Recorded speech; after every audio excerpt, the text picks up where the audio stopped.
கர்த்தருக்குள் அன்பான தேவ பிள்ளைகளே, ஆண்டவரும் இரட்சகருமாகிய இயேசு கிறிஸ்துவின் நாமத்தில் உங்களுக்கு என் அன்பின் வாழ்த்துதலை தெரிவிக்கிறேன். இந்த நல்ல நாளிலேயும் லூக்கா எழுதின சுவிசேஷம் 10வது அதிகாரம் அதனுடைய 42வது வசனத்தை வாசிக்கிறேன். தேவையானது ஒன்றே, மரியாள் தன்னை விட்டு எடுபடாத நல்ல பங்கை தெரிந்து கொண்டாள் என்றாள் என்று எழுதியிருக்கிறது. இன்னைக்கு நல்ல பங்கு வேணும்னா அதற்கு நாம் தேவனுடைய சமூகத்தில் உட்கார்ந்து இருக்க வேண்டியது அவசியம். தேவ சமூகத்தில் உட்கார்ந்து இருக்கும்போது என்ன நடக்கும் தெரியுமா?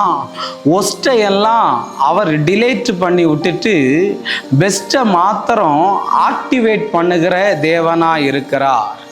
மார்த்தாள் அநேக காரியத்தில் பிஸியாக இருக்கிறார்.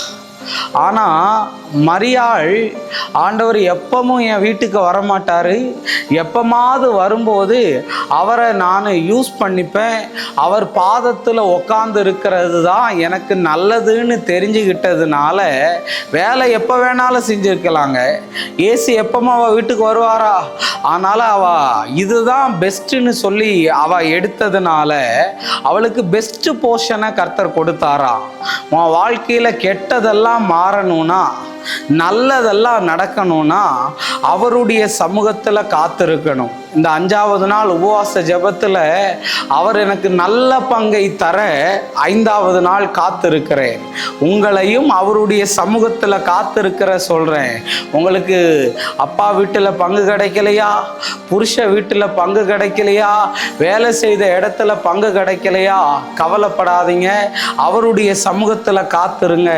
உங்களுக்கு பெஸ்ட் போர்ஷனை கர்த்தர் தந்து உங்களை ஆசீர்வதிக்க உண்மை உள்ள தேவனாக இருக்கிறார். நம்ம ஜெபம் பண்ணுவோமா? அன்பான ஆண்டவரே, இந்த நேரத்துக்காக நன்றி.